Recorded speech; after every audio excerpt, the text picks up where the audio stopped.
You're listening to the Chatter Squadron Weekly News Roundup. Listen every Tuesday to stay current on the latest Star Wars news.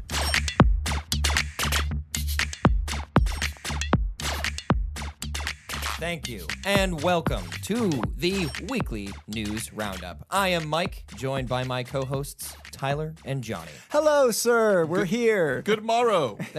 Thank you for joining me today.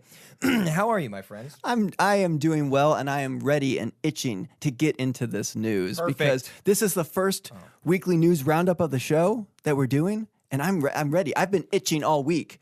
I went to the doctor and got ointment. I've been itching. Yes. You should probably get that checked out. But the first news story that we're going to check out is about Pedro Pascal. We knew it was coming. We knew it. Pedro Pascal has officially been chosen to star in the Star Wars television series, The Mandalorian. You definitely called it, and that is the first thing that came to mind when I saw this story start rolling through the pipelines. I was like, dang it. I wasn't surprised. Oh, my God. Because he called it. Yes. My roommate, Gian, friend of the show, also came up to me personally and congratulated me on being correct. As everyone should. You should. I think like- you deserve a royalty at this point. Yes, exactly. The series will be streamable on Disney's streaming service, Disney Plus, Yes. at the end of next year. Well, actually, that is unofficial. The Disney Plus streaming service will be launching at the end of next year. As far as this show being included is unknown. Right. And I know that the people that broke this story was Variety. My little about Pedro Pascal, I'm going to be the kind of naysayer in this, that StarWars.com or Disney itself has not announced it officially. That's correct. Neither has Lucas. Well, Lucasfilm is one and the same. And we'll be getting there in a second about Diego Luna. But when he was, he's doing this show, he was plastered on all their official stuff. Correct. So there's a little bit of concern with me of, Variety breaking this news, but StarWars.com or they haven't really said, this is our guy. Right. Yeah, but to be fair, Pedro Pascal is a new addition, and Diego Luna's already been in stuff in a well-liked movie. That is true. That would be an incentive for them to just say, oh, you remember this guy? Yeah, that's He's true. coming back. That's true. We want you to be excited. Whereas Pedro Pascal is a completely different new show and stuff like that. And my other concern, and then I'll get out of the way with my concerns and we can be excited again, is that a lot of people are reporting that this is sort of he is in talks to play the Mandalorian and that type of thing, but it's already shooting. And there's already a picture of the Mandalorian out there. So if he's in talks, the show's already into production. You can see pictures, and we'll get to that in a second too, but you see pictures of the production happening. Exactly. Yeah. So either this is really big crunch time to get an actor, or we're late to it, or it's not the case. That's my. Or go ahead. Or it's like when everyone said that Chris Pratt was Indiana Jones. Oh, And then they asked him at an airport, and he's like, I am? As far as filming and not yet having a Mandalorian, it's very possible that when they were building sets and planning shots that they planned for this, and they said the first 3-4 weeks of shooting, we're going to have John on set and he's going to be doing stuff, but he's not going to be working with our main actor or this and that. That's totally possible, but who knows? They might have had some other strategy. Yeah, I'll say this, and then I'm really getting out of the way of excitement. That it seemed like Waititi, I believe, the director from Thor Ragnarok. Yeah. There's also pictures and videos, I believe, of him on the set. Great. And this is from MakingStarWars.com, who are taking a lot of these pictures and videos.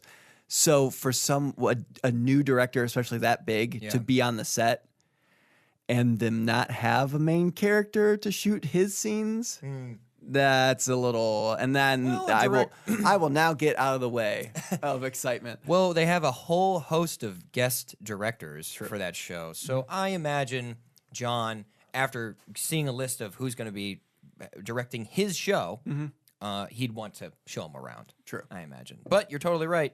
Why? How much can they accomplish where we also are learning about the cast while it's being shot. So you're right. You're totally right. But something I am very excited about is with, oh boy, my thing went away. Gina Carano. Oh, the new cast member Yes. we just mentioned. Another one. So Pedro Pascal has a new companion in the wings. MMA fighter turned actor Gina Carano has been cast in Jon Favreau's live-action Star Wars television show, The Mandalorian. According to The Hollywood Reporter, Carano has joined The Mandalorian in an undisclosed role. So like that, she got her notoriety from being an MMA fighter, and then her biggest role was in Deadpool. Yes. Yeah. Angel Dust, right? Yes, exactly.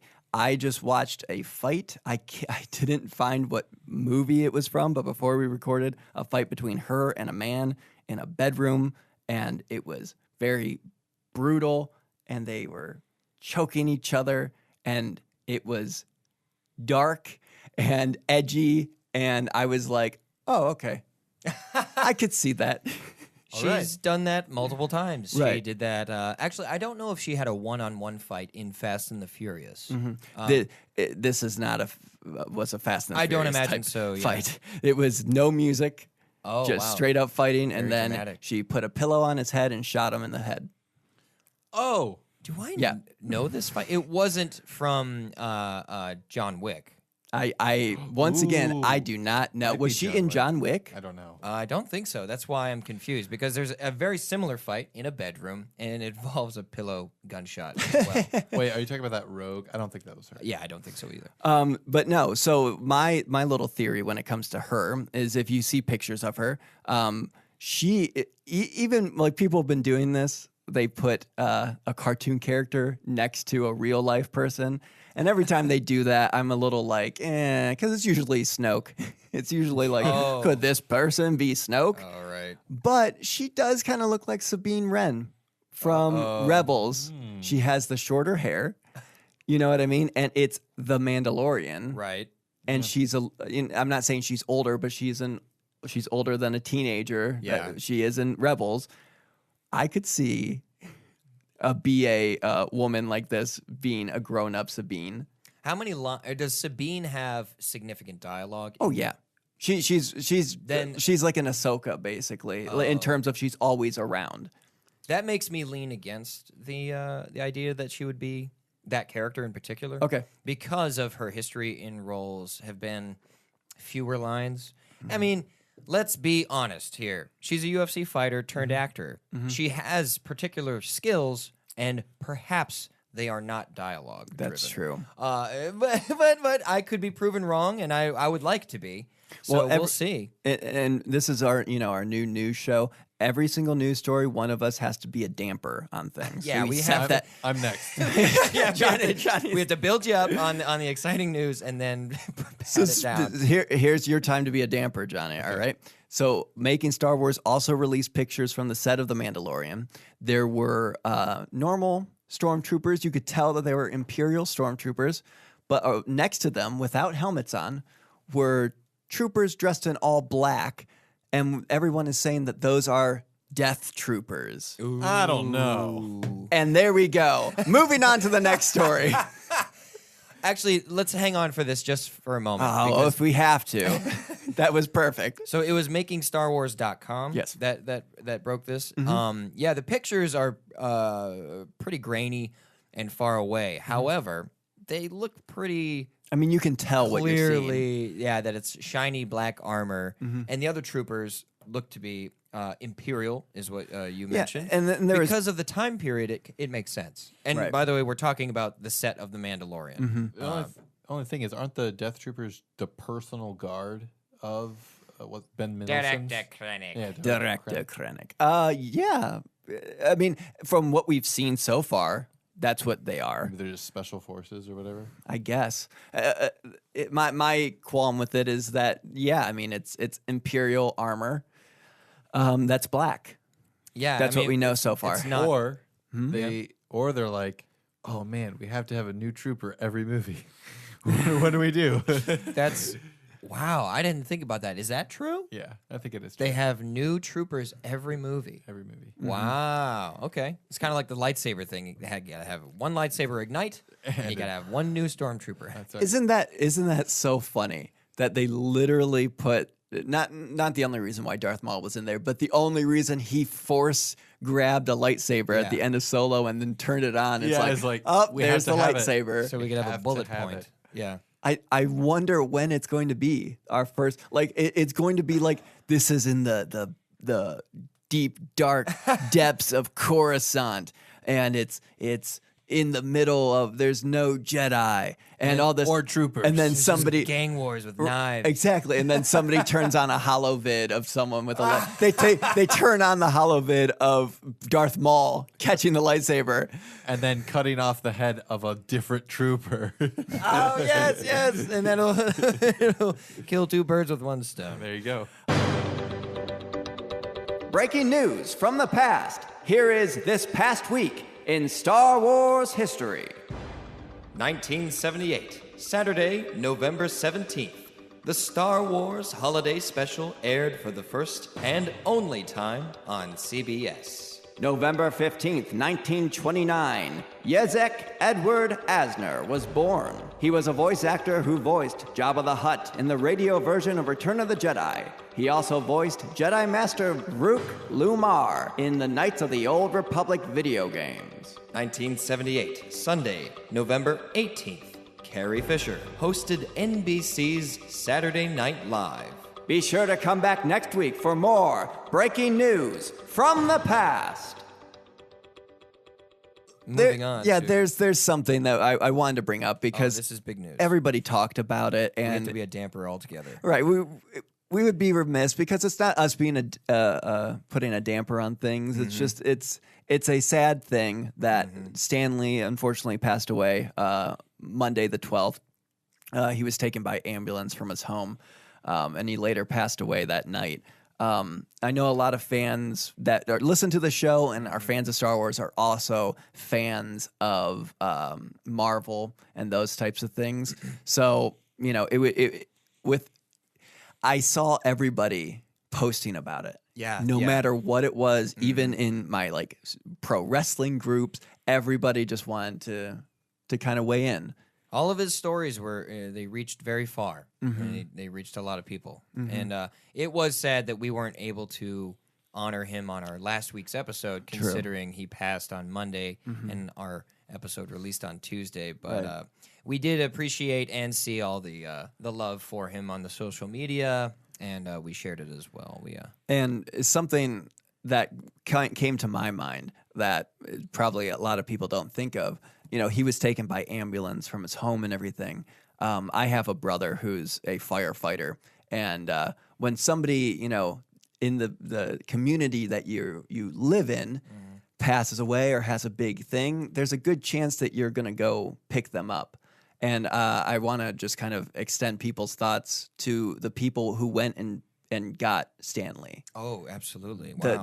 The first responders who a lot of people have Captain America keychains and stuff. Like imagine going there and being there for his final moments. That would be incredible. So those first responders they have a harder time than you think of, especially when something like that would happen. But no one thinks about it. Everyone just thinks, "Oh, it happened," but it had to happen in a way, right? It Exactly. affected people immediately, right? So, kind of diverging from that, there was a little bit of an issue, Johnny. If you want to pull up your doc, there was a little bit of issue in New Zealand, actually. Yeah. Oh yeah. So, if you want to get to there, Johnny, would you like to read as publications? Oh yeah. As publications across the world paid tribute to Stan Lee following the news of his passing, one newspaper found itself in hot water after confusing the late comic book icon with director Spike Lee. That's just so bad. New Zealand's Gisborne Herald is going viral for all the wrong reasons after printing Spike Lee's name on its front page obituary intended for Stan Lee. The newspaper pronounced the Malcolm X and Do the Right Thing filmmaker dead at 95. Which is Goodness. amazing that they even were like, oh, what did he direct? Should we double check? No. Get it out. No, but they did. They looked up movies that he directed and then wrote them in the paper next to saying he was 95. You couldn't Google for a second Spike Lee and see this guy isn't 95. The first picture that comes up, and I know it because I Googled him, he has like these crazy big glasses on and like a weird hat and everything. And it's like, that guy is at the latest like 39 or something like that. Man. And what if they even reference that in their article? Like he doesn't look dead at 95, doesn't look his age. Didn't look a day over 40. Directed these hard-hitting films as well as created the Marvel universe. Wrote and directed Do the Right Thing and created the Marvel universe. What a man. Wow. What a pedigree. And he just directed Black Klansman and wow. Man, Incredible. what a I like that movie. But yeah, so like that, we wanted to try and stay positive with that. But of course, try and spread the positivity to the Marvel fan in your life. I wish there was video of it. I wish like a local Australian news station had picked it up like, oh, another news, Spike Lee is dead. The man who went and directed some iconic films and then died at 95. We got a picture of him. Exactly, they Oh, pull wait. up a picture right next to his face. I'm being told. We'll miss you, Spike.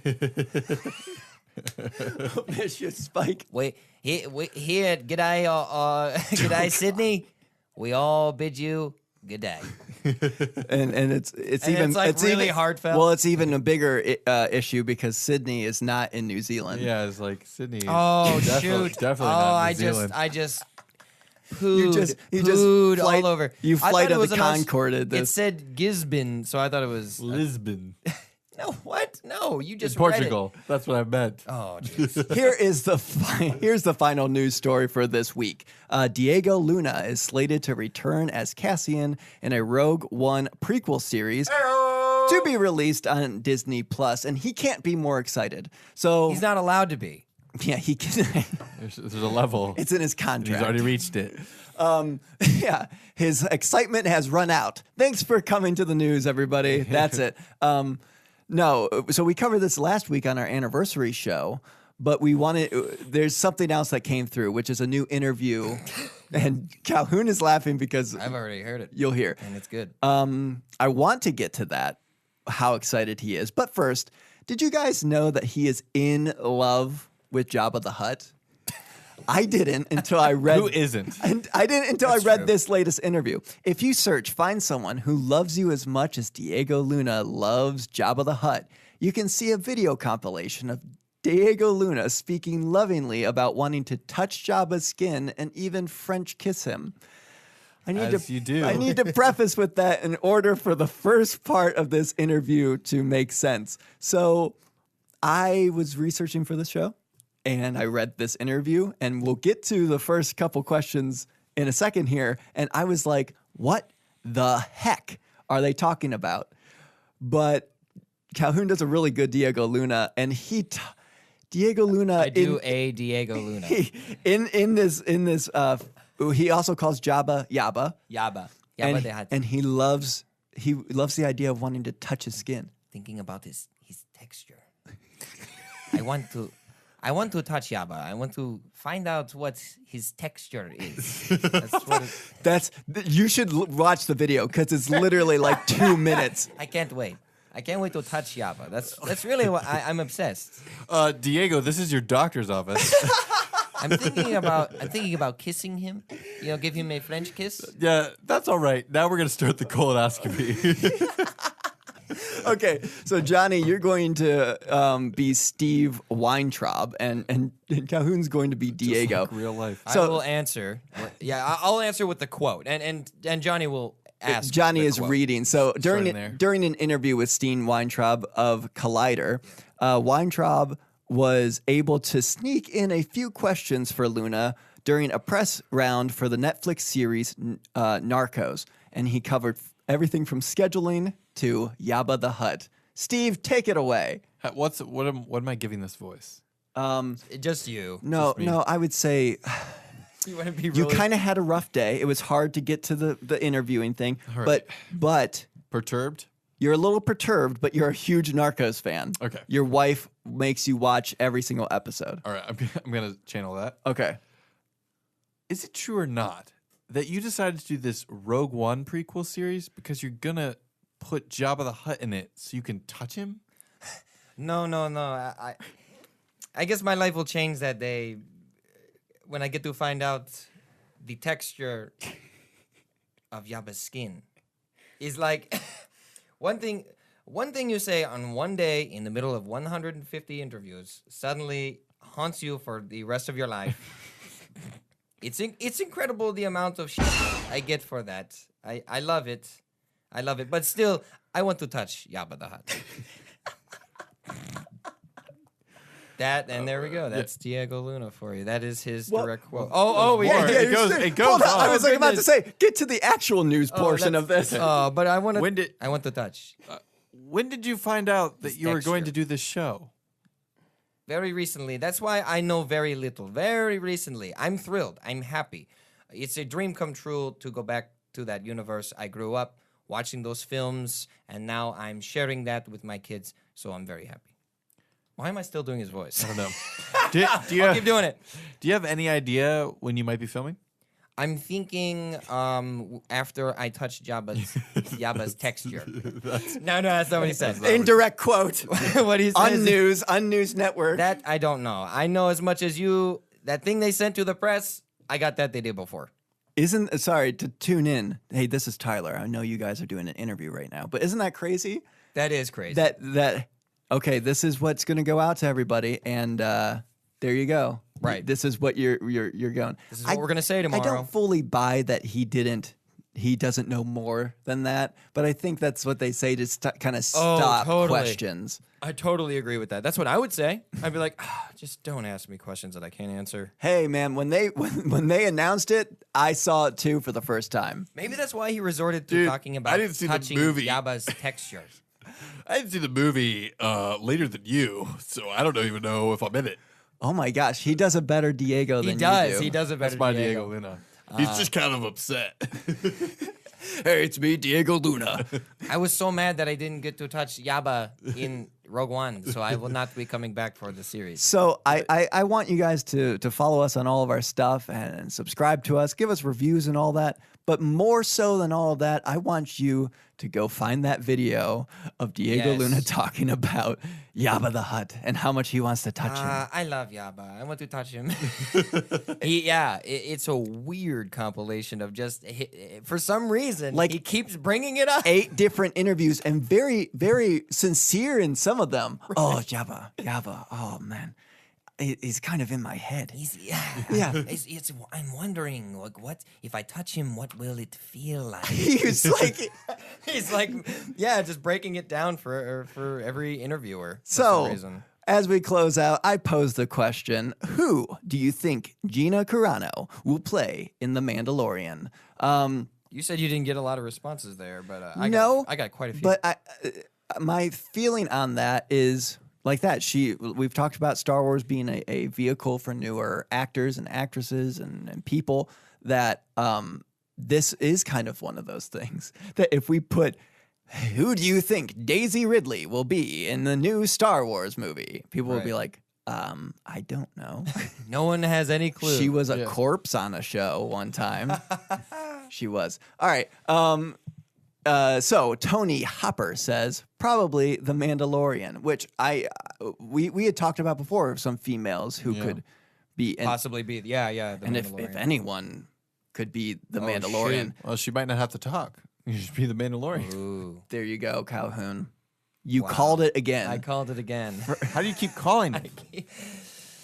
Guys, I have to reveal that I'm producing this show. I knew it. I knew it. Is that why we always see these Jon Favreau's pizza boxes, these empty boxes just around the office? I decided finally that if I'm going to be a Mandalorian in the Star Wars universe, I have to just make the show. Is that why you always have that chair that says producer on the back? Yeah. That's what I'm sitting in right now. The Mandalorian right now. Producer, That's the Mandalorian. suspicious. Will Johnson is on the same wavelength as me and said Sabine Wren.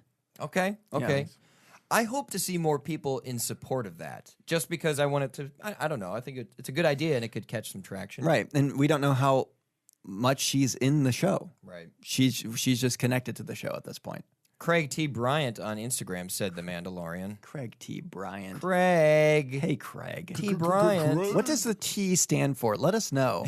Yeah. You comment in most shows. We would like to know what the T is. TNT. Here, let's all. What do you think? T, Johnny. Templeton. Okay, Calhoun. I think it's Trill. I Craig think Trill Bryant. really. Sure. I think it's. Sounds good. I think it's tip top tippity toop. Tip top tippity. Is that hyphenated? Why wouldn't he just go by that? Okay, this is my favorite. My middle name. This is your favorite comment ever? Yeah, would you want to pull? I have do plenty of comments. Do at least one or two more because I want to finish on this one. I will read this exchange between two listeners. I like it. Those toasty oats says, I get the feeling she'll be the equivalent of Kira in Solo. Yeah. I hope I'm wrong, though. In other news, I've heard Death Troopers will be involved, so I'm happy. And Nightmaric Umbreon responded with, Death Troopers? ? Classic Nightmaric Embryon. LG, some survived because the show takes place after ROTJ. That is correct. Right. I don't know what LG means, but yes, it's possible that they did survive after Return of the Jedi. I think LG is a large phone company. That's what you wanted to say? That's what we've been waiting on bated breath for. Oh, goodness. Was All a right, timidly released joke. Yes. LG. You're welcome. Lord Jukas. Oh, no. Lord Jukas. Oh, no. It's my evil twin, Lord. It's my evil twin, Lord It Jukas. sounds like a Japanese game, and that's the final boss. Okay, and closing us out for this week, a great show, by the way. So far, it's been wonderful. Of the Let's weekly see if news you roundup. don't ruin it. Michael Flowers says, honestly, I don't care. I'm just happy she's going to be in it. Oh, I love that. Michael Flowers. Goodness. What a proper name. Now, that is some Star Wars fun and positivity. That is That true. is. That comment had a vibrant smell. What? Yeah, it Much did. like the flowers in your name. That's what I'm going for there, Mike. Poetic. Cheap. Yeah, that's all I'm going for. All right. So once again, this is the new format. We're doing news right now. It is Tuesday. Wait one more day, and then Thursday we have Chatter Squadron, Fun and Villainy. Hopefully by that time I'm able to say it without laughing. Fun and villainy. I do believe it was you that proposed it. So And the you fact laughed that a little bit there. I did. Johnny, say Chatter Squadron, Fun and Villainy. Do I have to? He can't even say it. It's too funny. It's too perfect. Too funny. But no, so that's where we're going to be doing. Can we? That's when we'll be doing it, on Thursday. Right, but we can kind of give a little hint to that. Sure. Yeah, well, no, we can just say it. It's an audio format. Yes, we have an exclusive interview with Dexter Jetster. Whoa! Apparently, his restaurant has fallen under some hard times, and we're going to hear about that because they're on the up and up. Yeah, we want him to succeed. Right. So remember to tune in for that Thursday. Also, me, Tyler Bucks, I'm going to be on another show, Trio Simpatico, which comes out tomorrow. And I don't know why I said Simpatico with an A. Trio Simpatico. There you go. That's Sam. The name is short for Sam Patico. Oh. I don't think you guys knew that. I That's don't. more new news for you. That is. Sounds like unnews. Oh no, the Unnews Network. Someday the Unnews Network will take us over and shut us down. Hopefully. They're going to get their press pass revoked. Yes. Oh, current. Oh. Current. All right. That's it. We're heading out. All right, goodbye. We'll see you later in the week. Have a good day. We're doomed.